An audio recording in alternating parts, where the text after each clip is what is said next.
Mesdames et messieurs, bonjour. Merci d'écouter Radio Sénégal. Il est 13h. Au micro, Rougiatouba, la technique, Modou Diop, voici les titres. Le triste record d'un brigand, Baye Modou Fall, alias Boy Djiné, s'évade de prison pour la 6e fois. Il s'est échappé de la maison d'arrêt et de correction de Diourbel ce matin.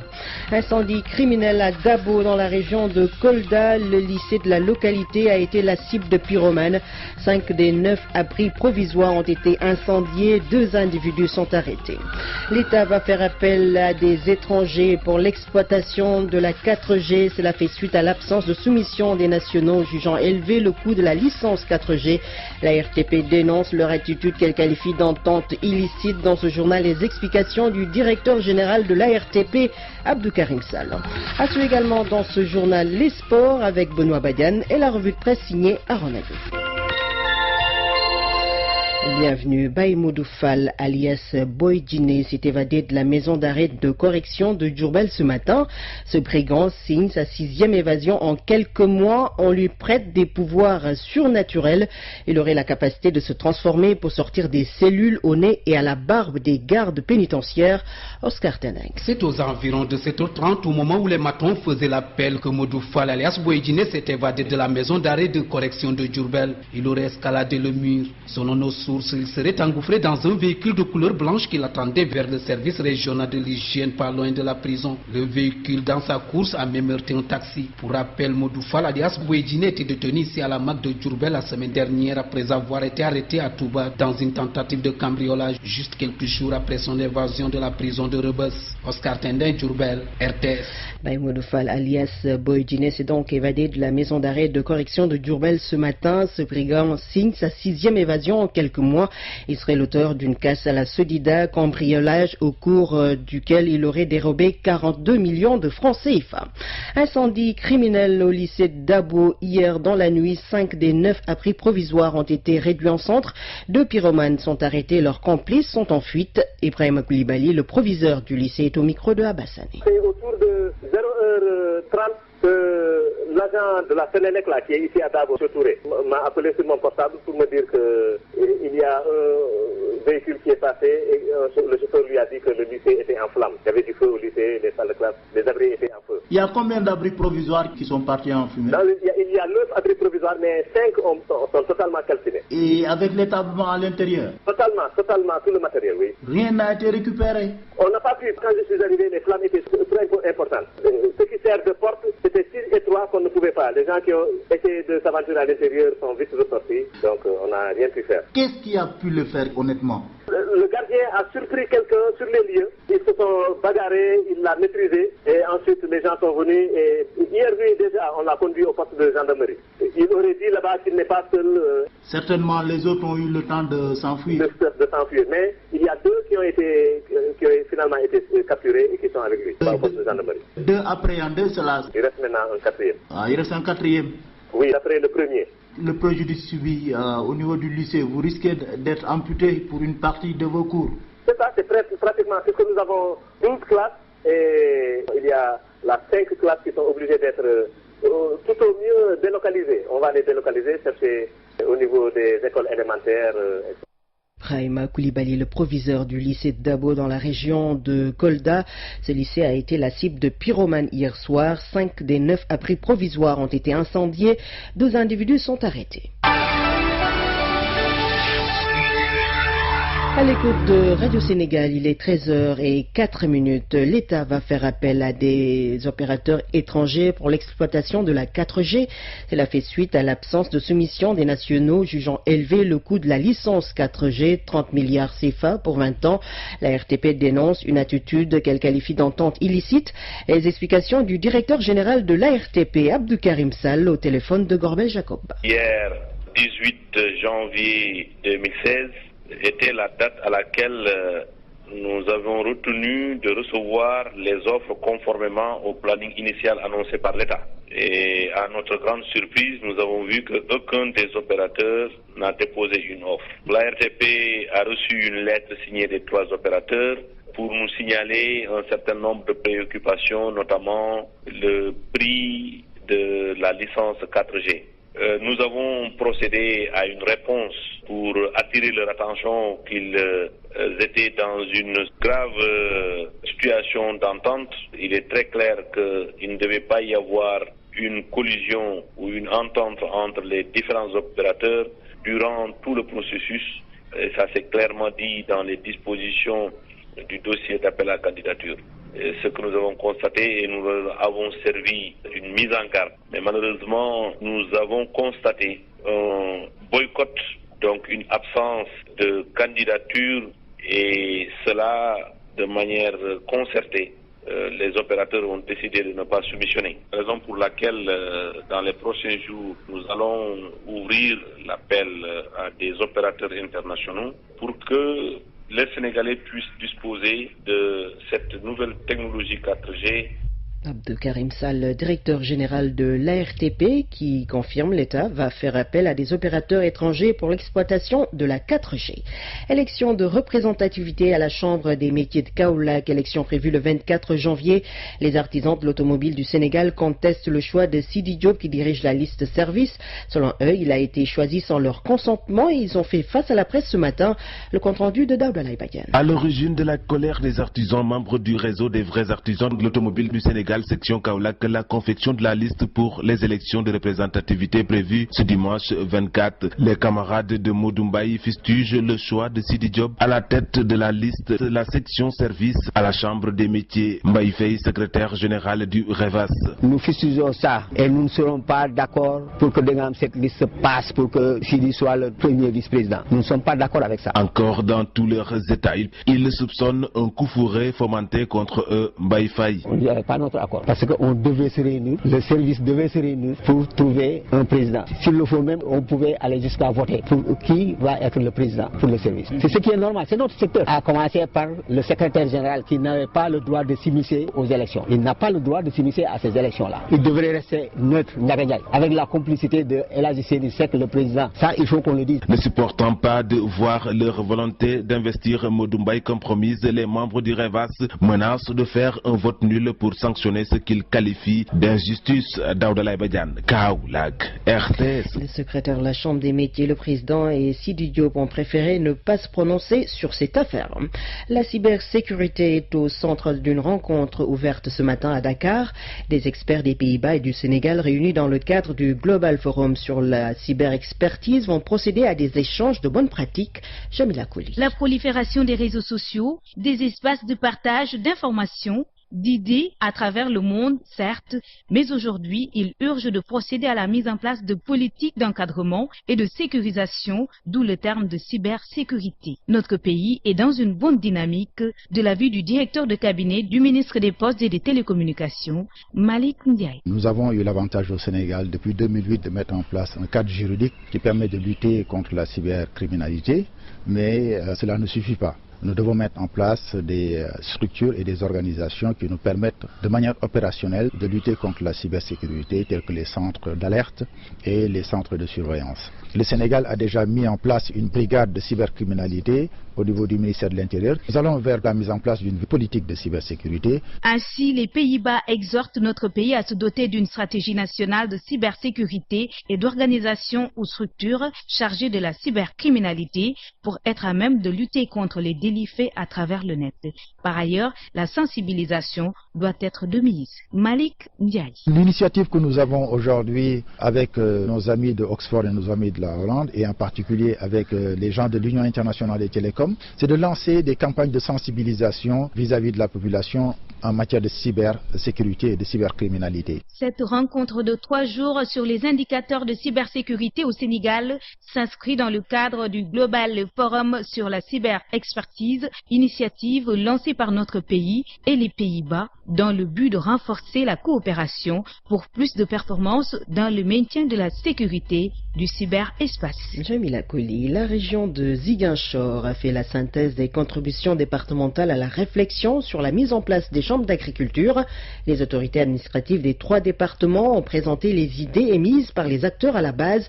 Les détails avec Mariama Penda Diallo. Ce sont des CDD et des CLD tenus dans les différents départements qui ont permis de recueillir le maximum de propositions allant dans le cadre de la mise en place des chambres d'agriculture. Moussa Diagne, adjoint au gouverneur, chargé du développement. Fallait-il en faire un établissement public? Fallait-il en faire une structure totalement privée? Il fallait également se prononcer sur ses missions. Ensuite, sur son mode d'organisation et de fonctionnement, mais aussi sur son mode de financement. Fondamentalement, ce que nous pouvons appréhender comme constante dans ces propositions, c'est que chaque département a essayé de prendre en compte la dimension participative des acteurs. Avec une forte présence des acteurs de l'agriculture, dans cet atelier, d'autres propositions ont été émises pour la bonne marche de ces chambres agricoles, une fois qu'elles seront mises en place. Ali Diallo, vice-président à la chambre de commerce. Pour une bonne appropriation de ces chambres d'agriculture, par nous autres agriculteurs qui allons élire les gens qui seront à la tête de ces chambres, que nous contribuons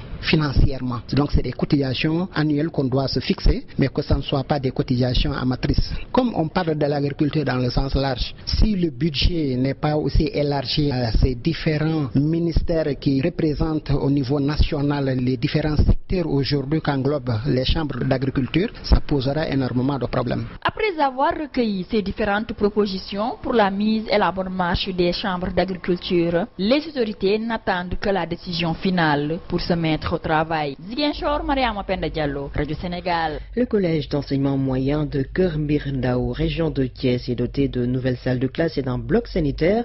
Des réalisations du conseil départemental de Tivaouane, nous dit Bassirou Sylla. Le CM de Keur Mbir Ndao dans le Noto Gouïdiama constitue une priorité pour le conseil départemental de Tivaouane. L'établissement s'enrichit de 3 salles de classe équipées et d'un bloc sanitaire. C'est là un pas franchi par le CM de Keur Mbir Ndao qui offre des conditions améliorées à ses élèves.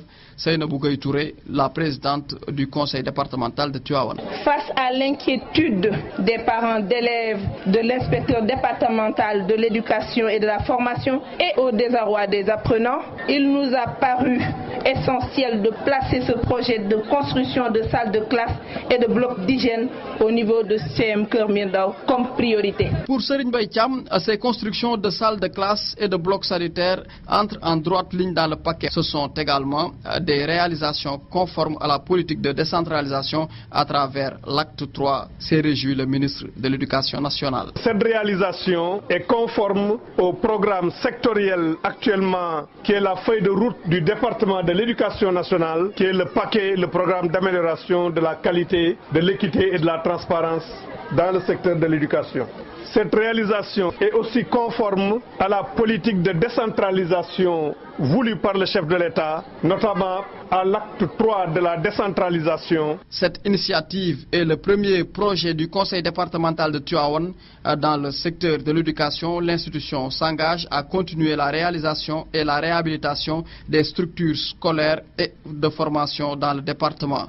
Pour ce qui est du CEM de Keur Mbir Ndao, le ministre de l'Éducation nationale, Serigne Mbaye Thiam, lui assure son soutien avec des moyens substantiels pour la poursuite des chantiers. Bassirou Sylla, Thiès, RTS. Le monde bouge et vous devez le savoir. C'est pourquoi Radio Sénégal vous tient informé des faits, gestes et paroles qui impactent la marche du monde. C'est géo, c'est politique et c'est international. En Guinée-Bissau, une crise secoue le PAIGC. La séance d'hier à l'Assemblée nationale a failli finir en pugilat lorsque 15 députés ont décidé de mener une fronde. Cette nouvelle crise ravive la crainte de voir le pays basculer de nouveau dans l'impasse. Au Burkina Faso, alors que l'enquête se poursuit, le bilan de l'attentat commis dans la nuit du 15 au 16 janvier s'élève à 30 morts après le décès de la photographe franco-marocaine Leila Alaoui. La jeune femme est décédée hier des suites de ses blessures dans une clinique de Ouagadougou. Le gouvernement ivoirien a réagi au mandat d'arrêt émis par le Burkina Faso contre le président de l'Assemblée nationale ivoirienne. Dans un communiqué rendu public hier, Abidjan dénonce la violation par son voisin des règles diplomatiques. La présidence ivoirienne a promis de régler ce dossier par la voie diplomatique pour éviter une crise politique entre Abidjan et Ouagadougou. Au moins 6 soldats nigérians ont été tués par l'explosion d'une mine au passage de leur véhicule dans la région d'Ifa au sud-est du Niger. Les victimes font partie d'un groupe de 11 soldats qui étaient en mission dans le cadre de la lutte contre le terrorisme.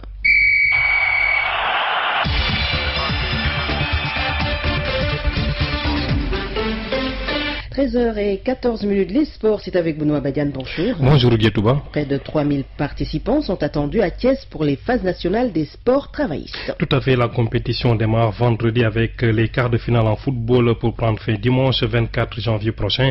D'autres disciplines comme la pétanque, le Scrabble ou le jeu de dames seront en lice. Le président de la Fédération sénégalaise des sports travaillistes précise par ailleurs que le budget prévisionnel de 4 millions de francs CFA n'est pas encore bouclé. Tonundoye qui s'en explique. Les compétitions vont démarrer le vendredi par les quarts de finale de football. Les préparatifs vont bon train. De toute façon, au niveau de Thiès, toutes les dispositions sont prises pour que la manifestation se déroule normalement. Les infrastructures sportives et les infrastructures hôtelières, tout est en place. Et concrètement, ces phases nationales vont se disputer dans combien de disciplines et combien de participants vous attendez? Nous attendons régulièrement, d'ailleurs, c'est une régularité, environ 3000 participants, évidemment, y compris les randonneurs. Mais cette année, on a pris une décision de reporter la randonnée jusqu'au mois d'avril pour des problèmes strictement techniques. Donc nous ferons le football, la pétanque, le Scrabble et le jeu de dames. Le football va commencer le vendredi par les quarts de finale sur les deux terrains, le stade Magnan-Soumaré et les champs de course. Et président, vous avez besoin de combien pour ces phases nationales? Le budget, il s'élève à combien? Le budget 4 millions environ. Et c'est bouclé ou pas? Ah non, pas encore. Vous savez, quand il y a vie, il y a de l'espoir. Nous espérons d'ici demain après-demain boucler le budget. Mais quoi qu'il en soit, nous ne sommes pas inquiets. Nous organiserons nos phases nationales. Mercredi ou jeudi au plus tard, nous avons des promesses fermes, des gens qui nous ont toujours soutenus. Il n'y a pas de raison qu'ils ne nous soutiennent pas cette année. Et même s'ils ne nous soutiennent pas pour des raisons techniques, peut-être ils vont régulariser. Nous nous débrouillerons au niveau de nos banques pour préfinancer et attendre maintenant qu'on nous régularise. Voilà, c'était Tony Ndoye, le président de la Fédération sénégalaise des sports travaillistes. Rappelons que les phases nationales des sports travaillistes est prévues à Thiès, la 35e édition à Thiès les 22, 23 et 24 janvier prochains. En football, en boucle aujourd'hui, la première journée de la phase de poule du Chêne Rwanda 2016. Tout à fait, avec les rencontres prévues dans le groupe D au menu depuis 13h, Zimbabwe, Zambie, pas encore de but après 17 minutes de jeu. En seconde heure, à partir de 16h, le Mali va défier l'Ouganda. Toujours des rencontres qui sont prévues au stade de Rubavu, toujours au Rwanda. Hier, en match disputé dans le groupe C, la Tunisie et la Guinée sont partagés les points, 2 buts partout. En seconde heure, le Nigeria s'est promené devant le Niger 4-1. Football en Europe. Début aujourd'hui, cet après-midi ou bien ce soir, des 6e de finale de la Coupe de France au programme entre autres matchs à 17h. Rennes, Bourg-en-Bresse, Gazélec, Ajaccio, Guingamp et à 17h30, Angers, Bordeaux ou à 20h, le Paris Saint-Germain qui reçoit Toulouse. En Italie, Naples reçoit Inter de Milan à partir de 19h45, comptant pour les quarts de finale de la Coupe d'Italie. On revient sur nous pour parler des courses hippiques. Le président du comité national de gestion a été face à la presse ce matin. Il revenait sur cette saison 2015-2016 qui va démarrer le 24 janvier prochain, ça veut dire dimanche, c'est-à-dire dimanche du moins. Donc pour la saison 2015-2016 avec le démarrage de cette saison prévu à l'hippodrome de Thiès. C'est tout pour les sports. Rouguetouba. Merci Benoît Badiane.